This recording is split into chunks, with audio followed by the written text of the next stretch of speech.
Hello everyone.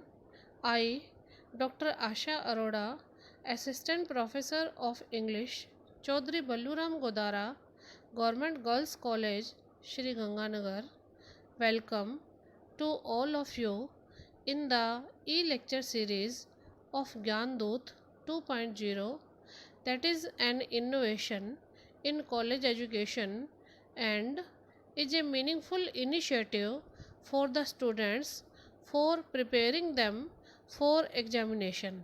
Today I am going to explain the poem The Bangle Sellers, written by Indo-Anglian poetess Sarojini Naidu. The Indo-Anglian term is used to refer the original literary creation in English language by Indian writers. In the poem The Bengal Sailors, she explores the life of Indian women, the Indian culture and traditions that revolve around women. In most of her poems, she writes on the theme of Indian culture and people. Her poems are focused on Indian settings, and this poem is also no exception. Means this poem is also based or related to Indian setting. From the title of the poem, we can understand that the poem is about the characters, the Bengal sellers. The bangles are an important ornament for beautification or embellishment of women in Indian society. In the poem, the Bengal sellers are at the temple fair and they shout out to the people who are passing from there to have a look at their bangles. They urge them or they request them to buy bangles for their daughters and wives. Now I take up the text of the poem. The first stanza is Bengal sellers are we who bear our shining lords to the temple fair, who will buy these delicate, bright, rainbow tinted circles of light, lustrous tokens of radiant lives for happy daughters and happy wives. In the beginning of the poem, we see that there are some speakers who introduce themselves as Bengal sellers. The Bengal sellers say that they are bearing means they are carrying with them our shining lords.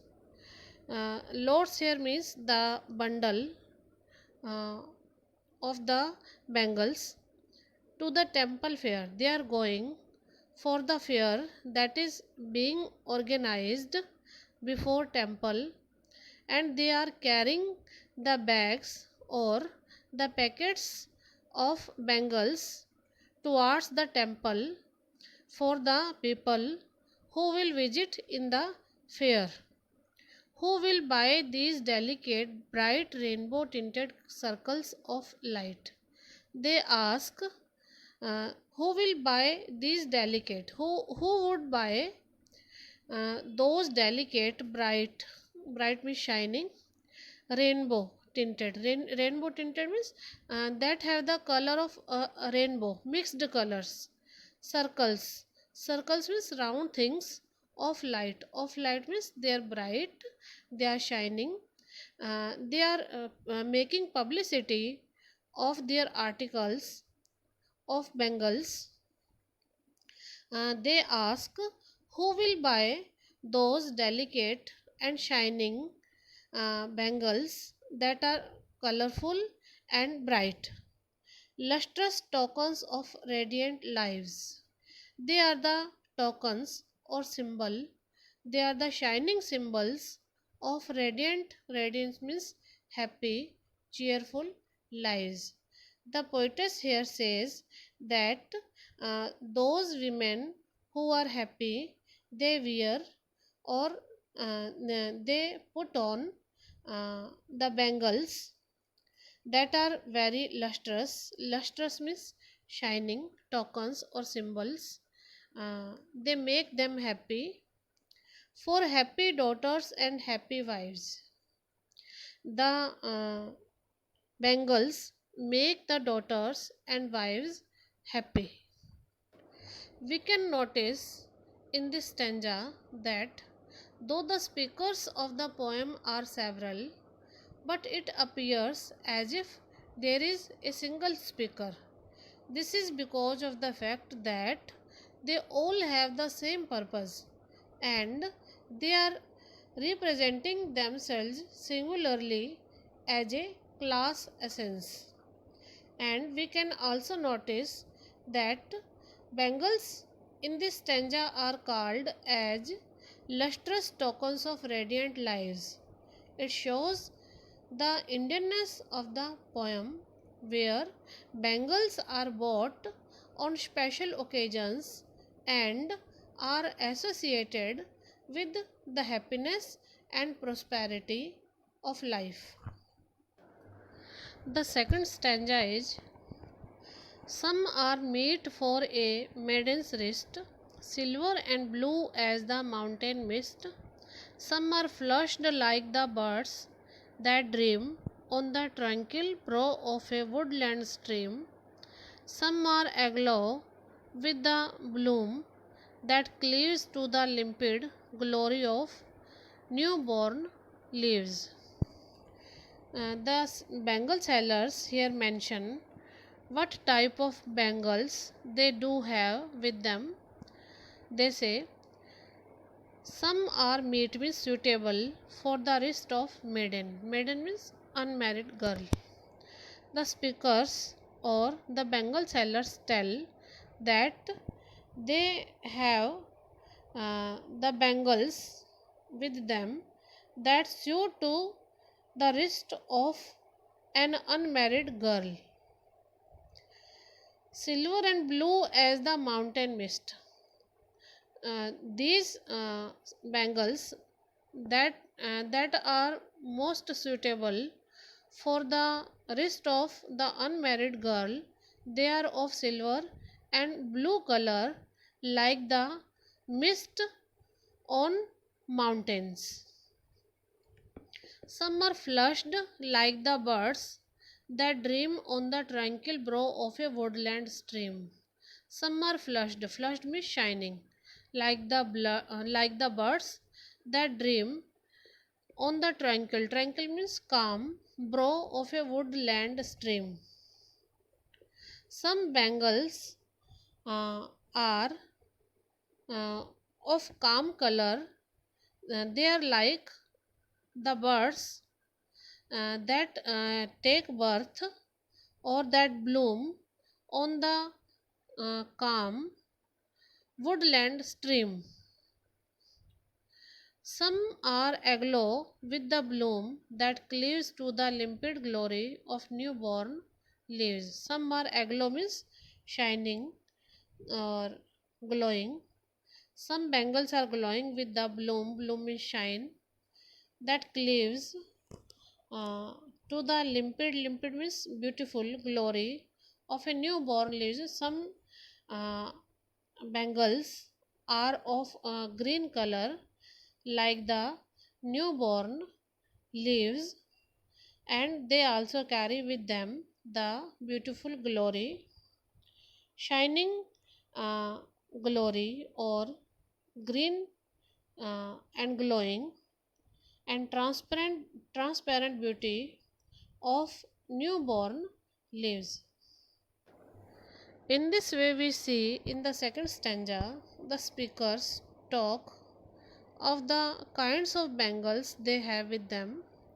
Some of those bangles uh, were that suited for the unmarried girl's wrist.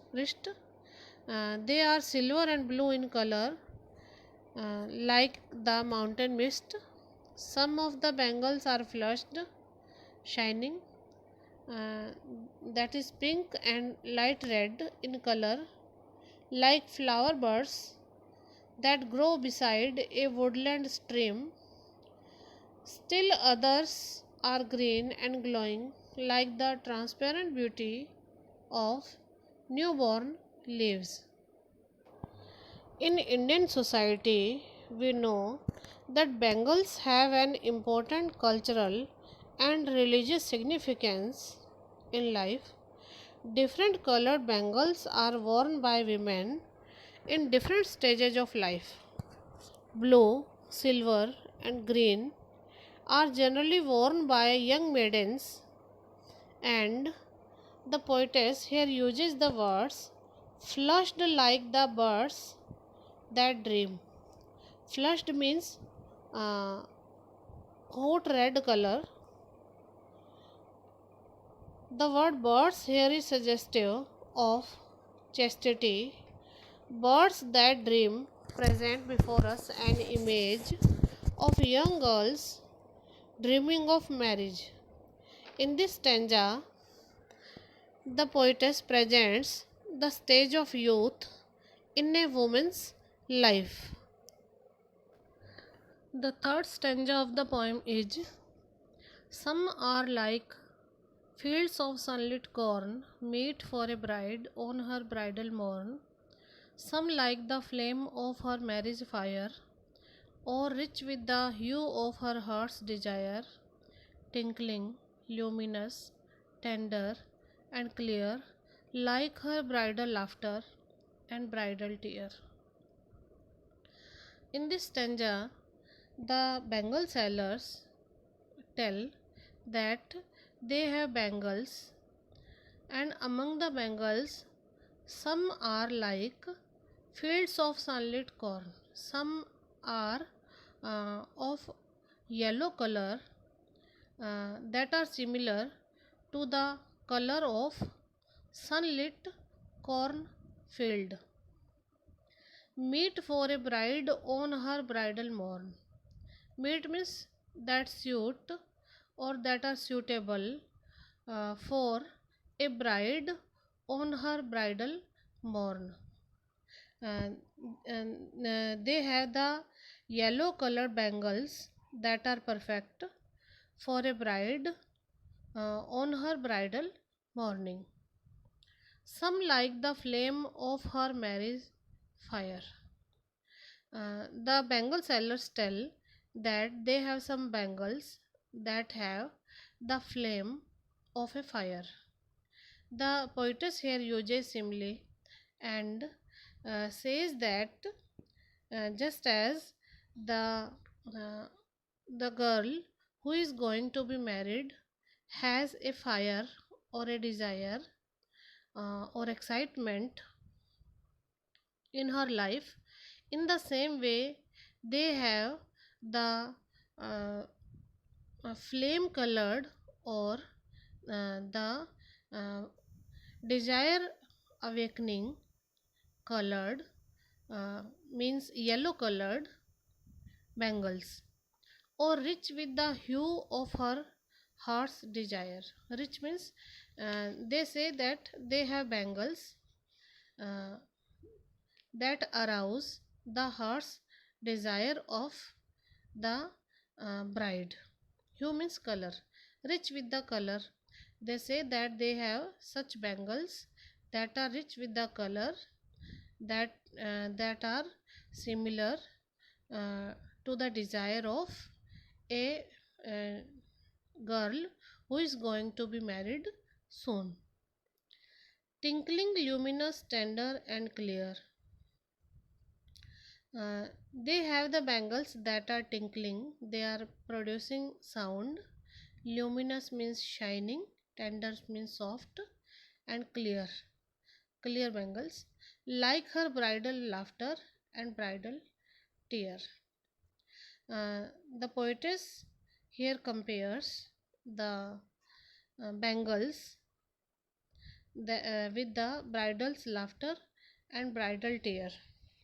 Bridal's laughter and bridal tear means the poetess says that the bangles express the joy or laughter of the girl who is going to start a new life with her husband, and the bangles express the sorrow of living of the unmarried girl who is going to be married soon, leaving her parents behind.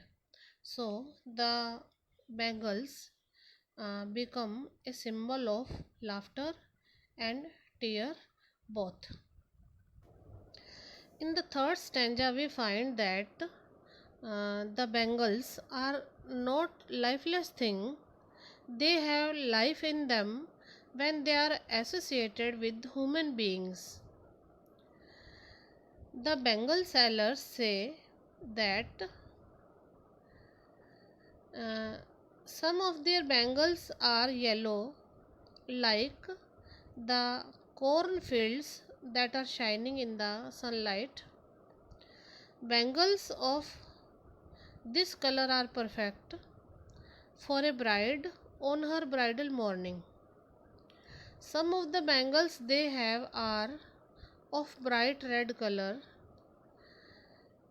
The bright red colored bangles represent the flame or passion of a newly turned bride or the girl who is going to be married soon. The red bangles also stand for her heart's desire. The bangles are tinkling, luminous, tender, and clear. The bangles express both her joy of starting a new life with her husband and the sorrow of leaving her parents behind. In this way, the bangles express the inner condition of the girl who has been turned into a bride newly and who is going to be married soon. In this stanza, we find the striking use of the word bridal laughter and bridal tears. These words convey the whole of a woman's transition or change in life from a maiden to a wife and all the emotions attached with it in a single line.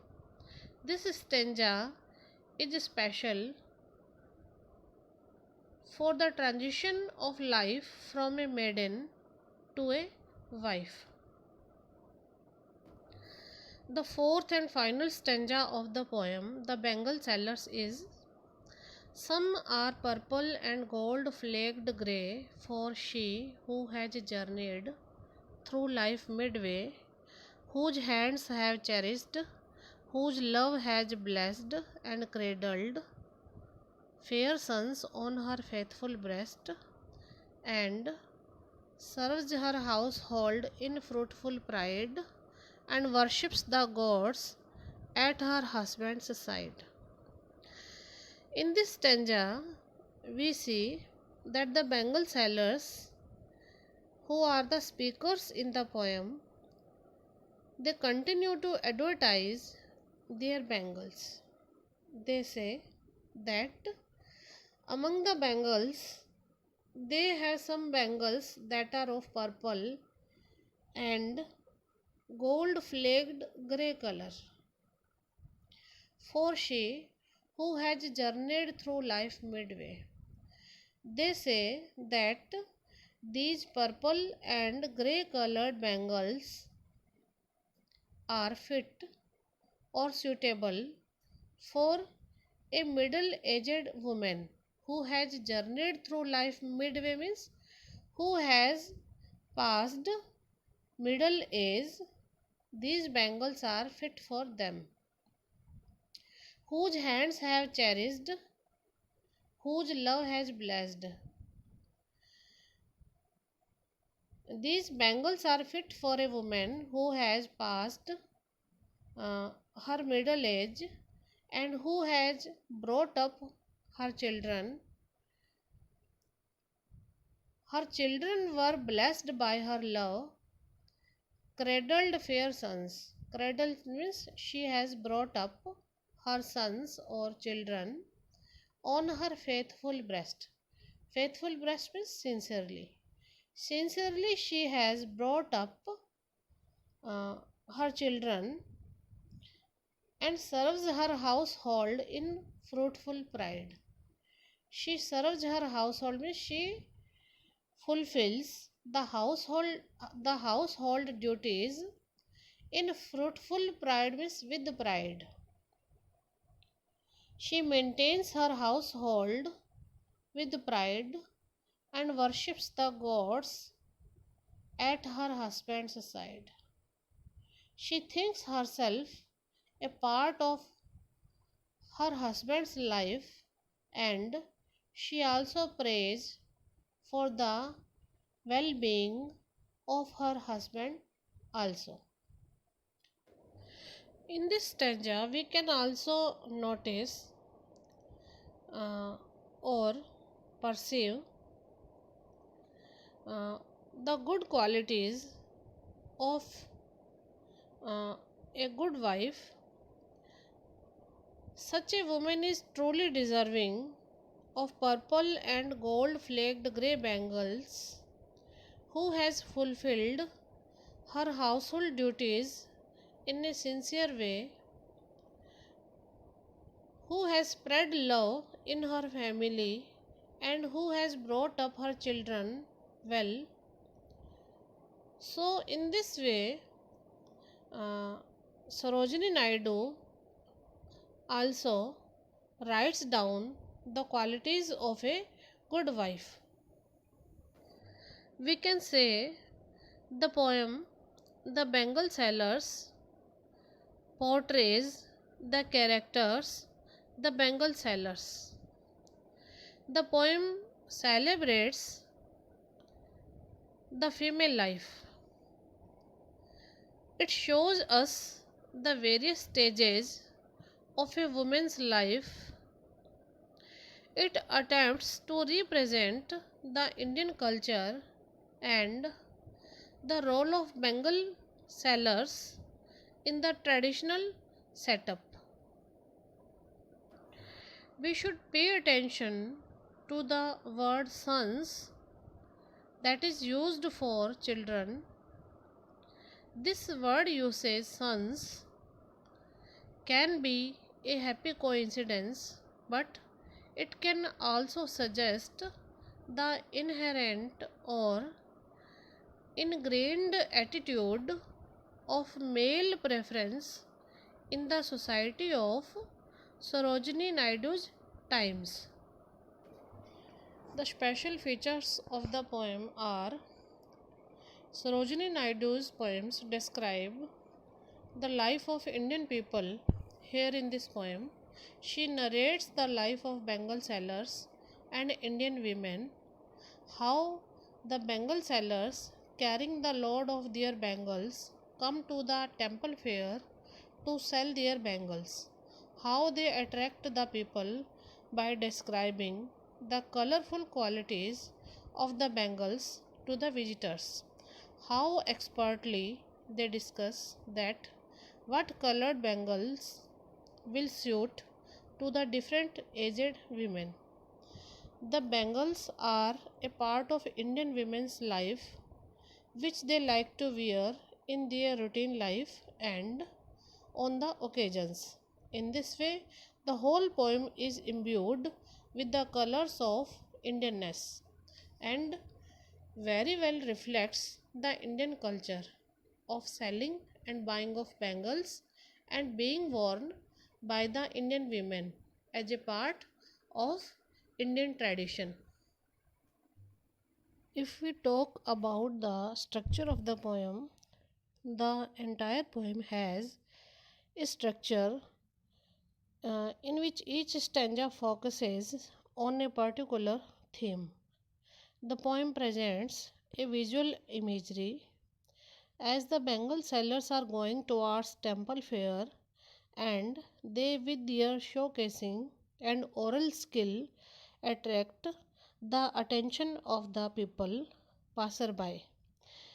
We see that a visual imagery goes on in the readers as the Bengal sellers go towards the temple fair and they are selling their bangles. The first stanza introduces with the characters of this poem who are Bengal sellers. The readers come to know where they are and what do they do, and the subsequent stanzas focus on bangles of various colors that the sellers have for women of all stages. The poem has a simple rhyme scheme of AA, BB, CC for each stanza. The poetess uses octosyllabic lines. The language is easy, but there is a general fluidity of words. Use of clever similes enhances the beauty of the poem. Colors used gives the feel of colors and positivity in life. A close observation of the mindset of Bengal sellers as they are carrying the loads of bangles, but that load does not seem to them as tiring, but that is a shining load which they like to carry. We can say that the poem beautifully presents the panorama of colorful life. The message of the poem is that we human beings, though pass from different stages of life, yet we should not leave positivity, shine, cheerfulness, and purity of life. We should lead our life with full enjoyment, leaving aside all our tensions and worries.